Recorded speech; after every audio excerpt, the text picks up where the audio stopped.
It's MasterChef. If I won MasterChef, it would change my life massively. 2 expert judges to test them at the highest level. We're looking for a great amateur cook who can make it as a professional. Someone who can turn out exceptional food. I just enjoy cooking. It's just a passion, a real passion. This is one tough competition. I believe I could win. I believe I've got a chance to win this. Whoever wins, it'll change their life. Cooking doesn't get tougher than this.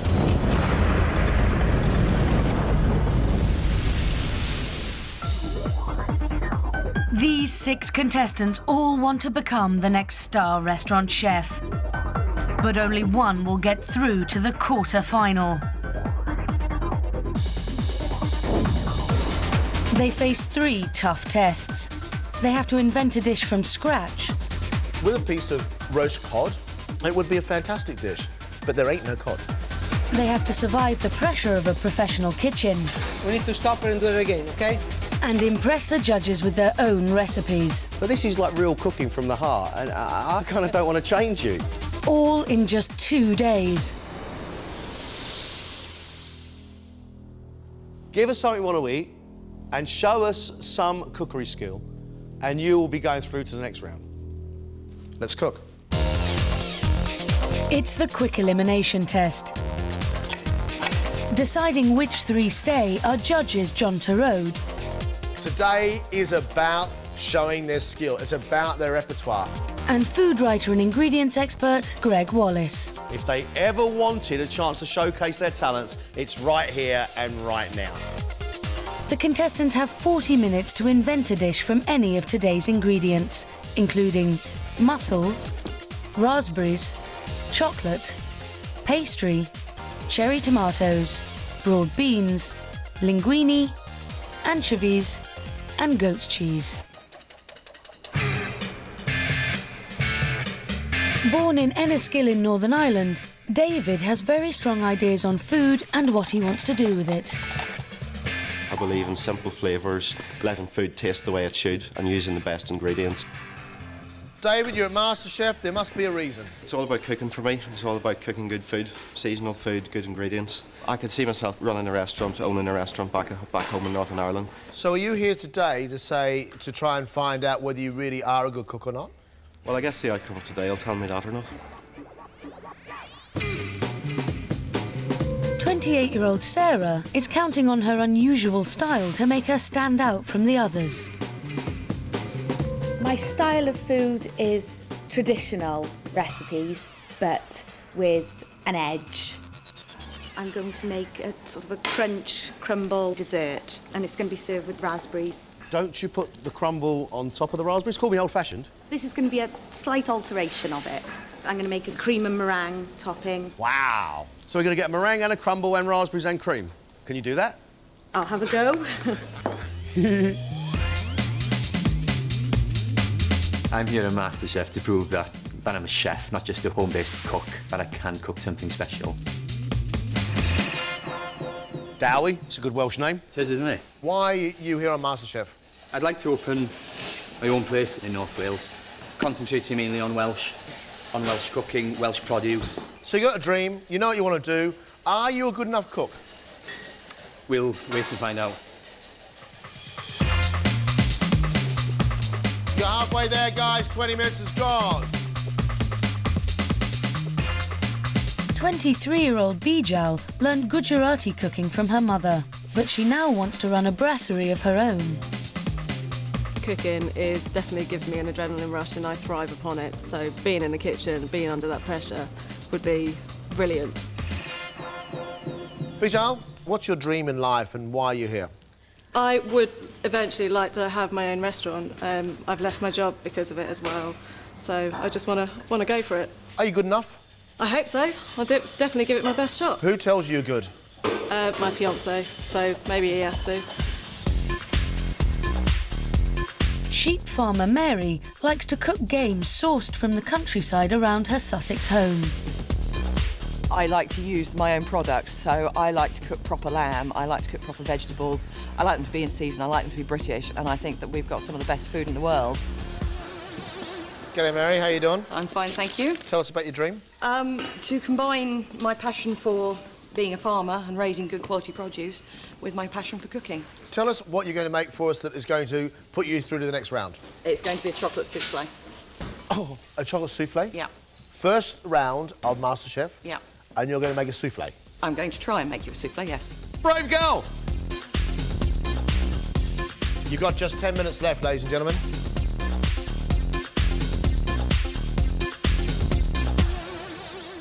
Andy, what are you cooking for us?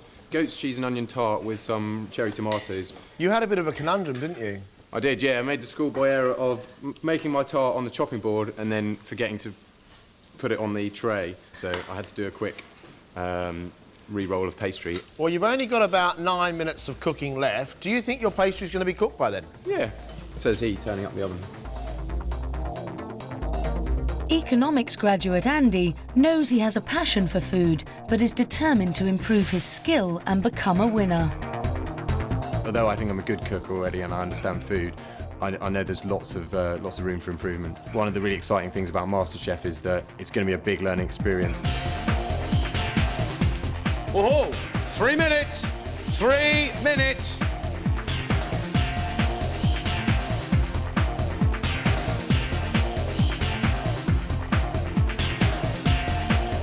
That's it, guys. All done, all said.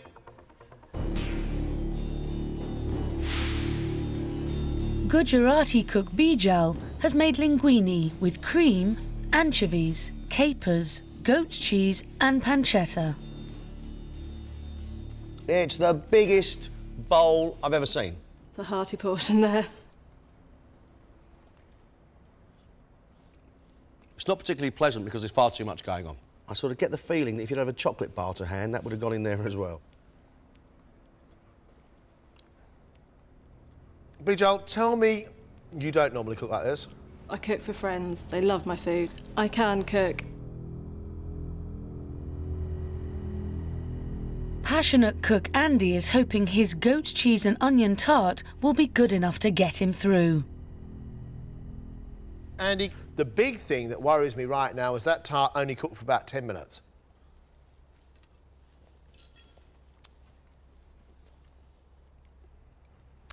The pastry is still a bit raw and it gets caught in your teeth. The onions are flavoursome, the goat's cheese flavoursome.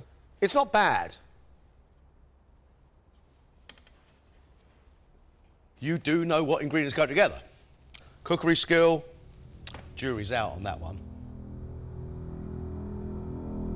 Adventurous cook Sarah has high hopes for her raspberry meringue crumble.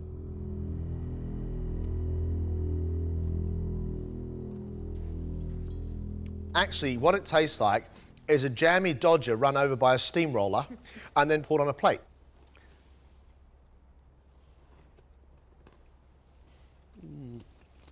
It's just got a pile of sugar in it. Yeah, it's not the best of starts. Welshman Dowie is hoping to get through to the next round with his linguini with mussels and anchovy sauce. Dowie, I don't know whether you're a cook worthy of a semi-final or a final place in MasterChef, but I reckon you probably do a bit of cooking. It's quite salty, it's very, very rich. I think it's all right. Marketing man David wants to impress with tomato salad, sautéed potatoes and broad beans.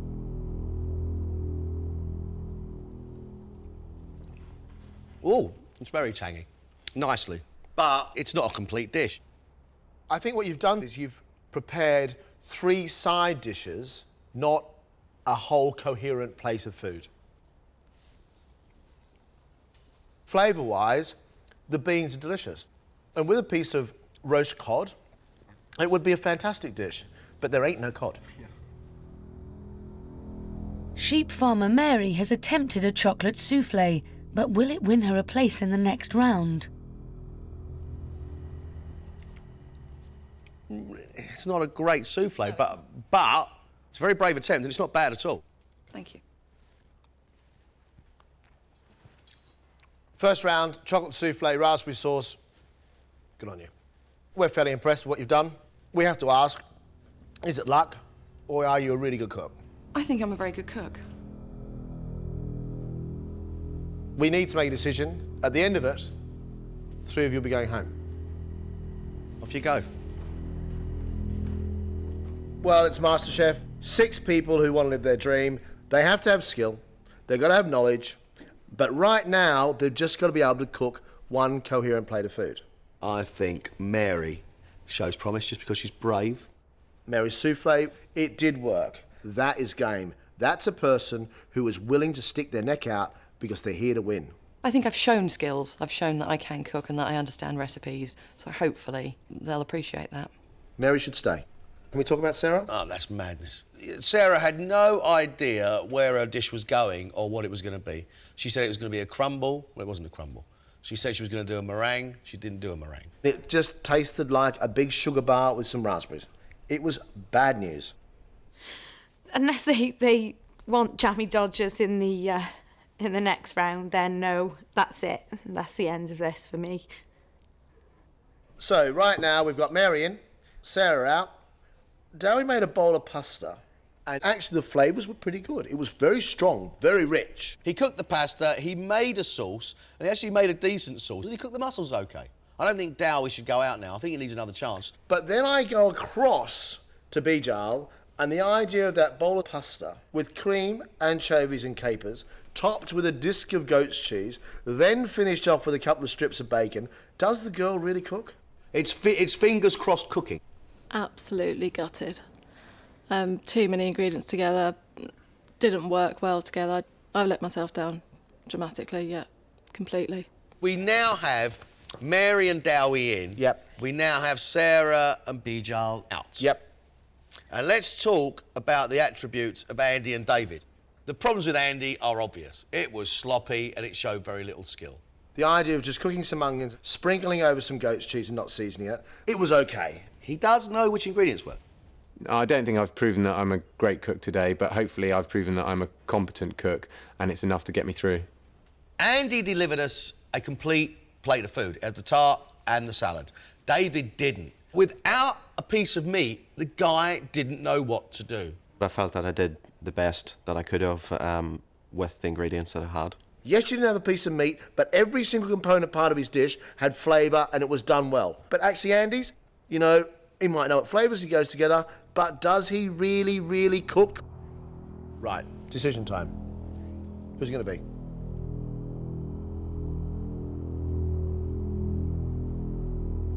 You knew the score when you came in. The fact is that 3 of you are staying with us and 3 of you are going home. Mary, you're staying with us, Mary. Sarah and Bijal, you are leaving us, I'm afraid. Dowie, you live to cook again. Thank you. David or Andy? Andy, you are staying, Andy. Sorry, David. I'm very, very pleased that I'm through tomorrow because it's been such a fantastic experience and I get to carry on with it. I'm really glad I got through, but I know it was by the skin of my teeth, so I know I've got a lot to prove tomorrow. I just wanted more and more now, so let's get ahead and look forward to tomorrow.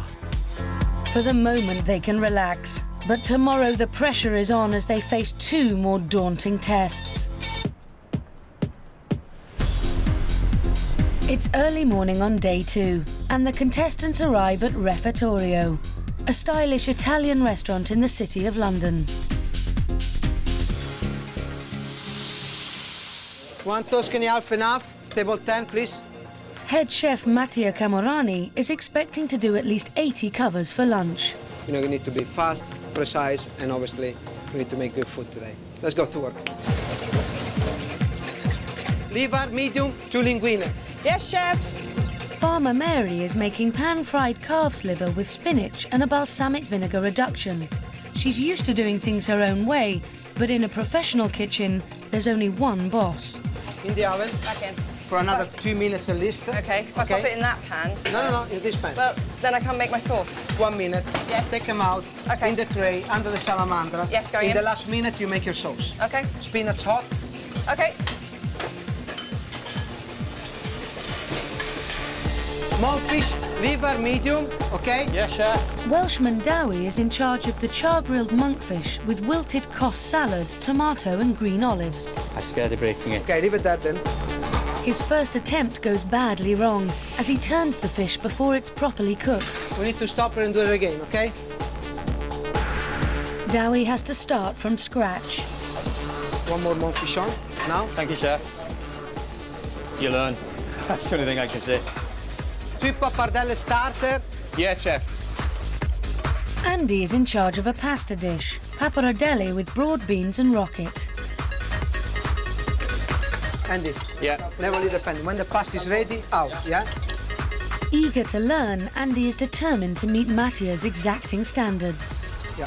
That one there. Cold butter and start again. Yeah, nice twist. The sauce is okay, yeah? There is too much sauce on the plate. I've cooked lots of pasta before, but not restaurant-style pasta. You need to be on your toes the whole time. Despite their earlier run-in, Mary's cooking skills are winning over her new boss. Mary. Yeah, medium. Medium. Yes. Yes, we are there. That's good. What does it taste like? Tastes very nice, chef. Sweet? Yes. Yes. On the plate. Thank you. Very nicely done. Thanks, chef. I thought that I'd find it really, really tough and it would be a bit overstressful for me, but I'm actually really, really enjoying it. Darwin, I just call it bonefish. Are we answered? Yes, chef. It's an hour into service, and back at the grill, Dowie's anxious to keep up with the pace. This is your timer on. Yeah? Okay, mate. When the 8-minute beeps, you need to come at the pass. When you move, yeah? Move fast. Okay, timer is beeping. Are we coming with the sauce for the monkfish, Darwin? Come on, plates are getting cold here. Let's get on the plate. Go, go, go. Let's go. Good, that's good. This is nothing like normal cooking. Check comes in and then 8 minutes and it's gone, and that's it. It'd be good if this could be done on a slower pace, you know, I'd be quite happy at that. You got 23 seconds for the next pappardella. Okay. And you still have to make the sauce, yeah? Yes, chef. While Dowie is floundering, Andy has proved a good student and is turning out excellent dishes. That looks good. You got the pasta on the plate, and then the timer went off, and you just turn around onto the other one. That was a really good timing. After 3 hot and stressful hours, John and Greg find out how the contestants got on. Mattia, not easy having 3 novices in your kitchen. How did Mary get on?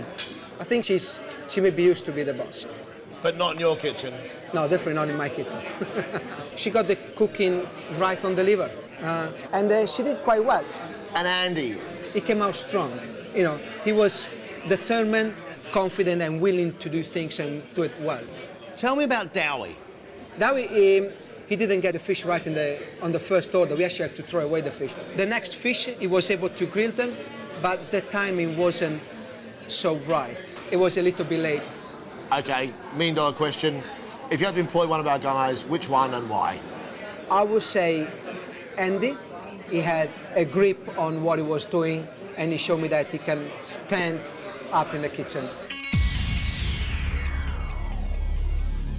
Now they're straight back to MasterChef HQ to cook their best 2-course meal. Yesterday, Farmer Mary impressed with her chocolate souffle, and she shone in the restaurant. Will she now make it 3 in a row? Graduate Andy only just made it through, but was quick to pick up new skills in the pro kitchen. Can he keep pushing himself forward? Welshman Dowie pleased the judges with his pasta dish, but struggled under pressure. He needs to find his form again if he's to become today's winner.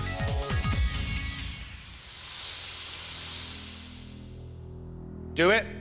Do it well. Off you go. They have just 1 hour to cook a 2-course meal of their own design. Only one will win a place in the quarter-final. Sussex farmer Mary is sticking to the British game she loves and hopes it will win over the judges. Mary, you promised us British food. Have we got it? We have British rabbit, we have British bacon, British butter, British vegetables and fruit that are in season. You've got some great ingredients. Yeah. We're going to have some really tasty food, aren't we? I hope so.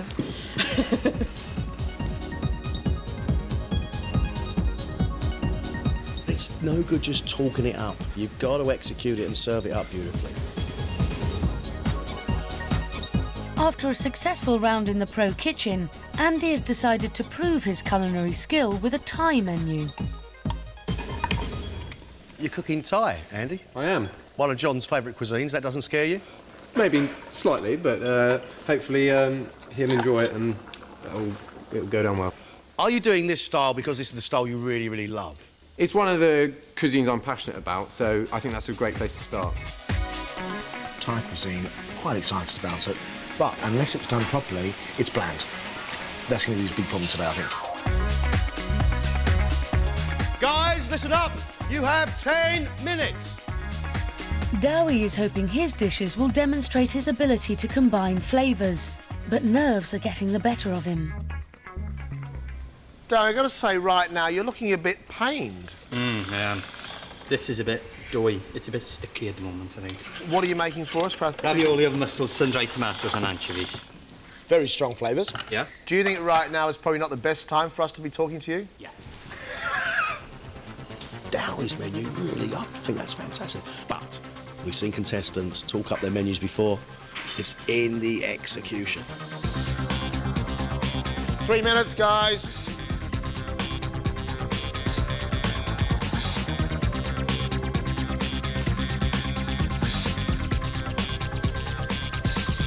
Time is up.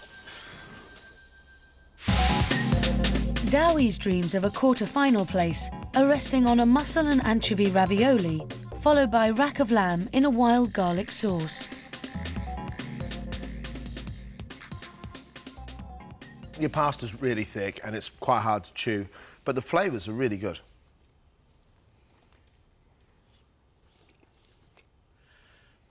Dowie! What did you do with this pasta? Because that's a restaurant dish, you get that right.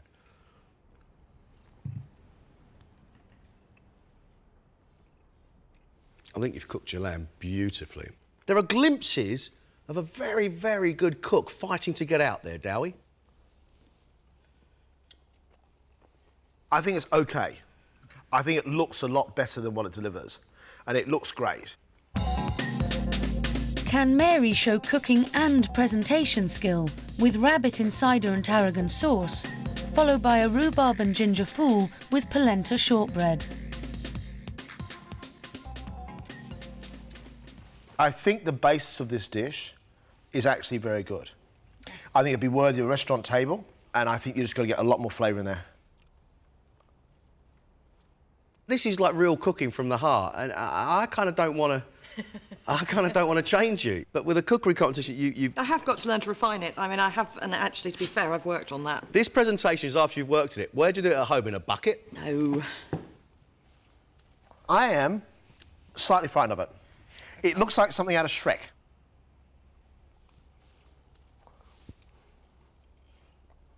Like Greg, I do not want you to change your style of cooking. But if you want to go any further in this competition, Mary... Definitely my presentation has to improve. I am aware of that. You've got to. Mary, you cook. It just would not take very much. Having scraped through the first round, Andy is now trying to impress with Thai pork cakes and a dipping sauce, followed by grilled sea bass in a coconut broth.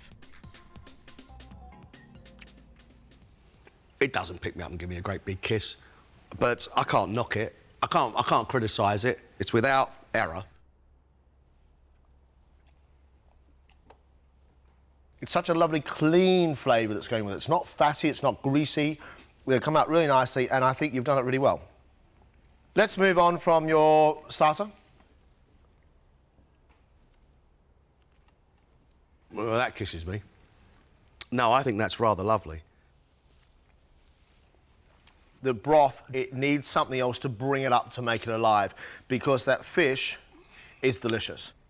I'm really excited that you've done what you've done today so well, considering where you were yesterday. Now we have to choose one from 3, and it's going to be tough, and you're going to have to wait it out. Thank you very much.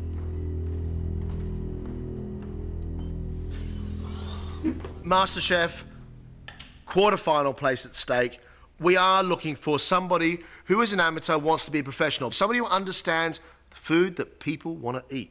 Mary's a very rustic cook. That's farmhouse fare, isn't it? See, I argue that it's more like farmyard. It was that rough. I mean, it really was. The menu sounded fantastic. Rabbit, cider sauce, mashed potato, cabbage. Delicious. But the rabbit was all over the place. The sauce was over-reduced. It was just disappointing. Considering I'd actually made an effort with that plate of first course food, they say, and they said it looked terrible. Yeah, I do need to make more of an effort with it. I like Mary's food. There is flavour there, but you look at the talent of the guys beside her, they have good tasting food like she does, but they also have finesse. So I think Mary's out. That leaves us now with Dowie and Andy. My biggest surprise today has to be Andy, for the fact that he turned it around from where he was yesterday. We can only stare with amazement at how this shabby cook, who just about managed to get through, can do so well in a pro kitchen and so well when it really, really matters. The sea bass was beautifully cooked. The guy produced 2 very, very good courses. Whether I've proved I'm a very good cook or have the potential to become a very good cook, just have to wait and see. I'm really enthusiastic about Dowie because the combination of things that he puts together really work. The idea of putting mussels, sun-dried tomatoes and anchovies into a ravioli is very, very game. OK, the pasta didn't work out, but come on. Greg said that he said there was glimpses of a great cook and hope that glimpse is enough to get me through to the next round. He knows what modern food looks like. His presentation is nigh on perfect. That lamb was also cooked to perfection. Difficult decision. It's either Andy or it's Dowie. What do we do?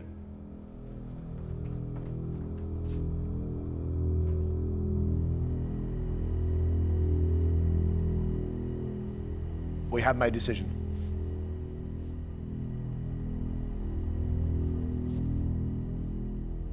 Our winner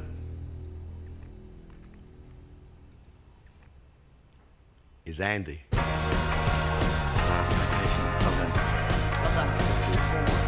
Most people don't get this far, so I think it's been a really good experience and I've really enjoyed it. Some mistakes, or they are looking for the best. So good luck to Andy. That was quite nerve-wracking. I'm really stoked to have got through. I'm really chuffed. Andy will be back for the quarter-final, where he'll face 3 other exceptional cooks.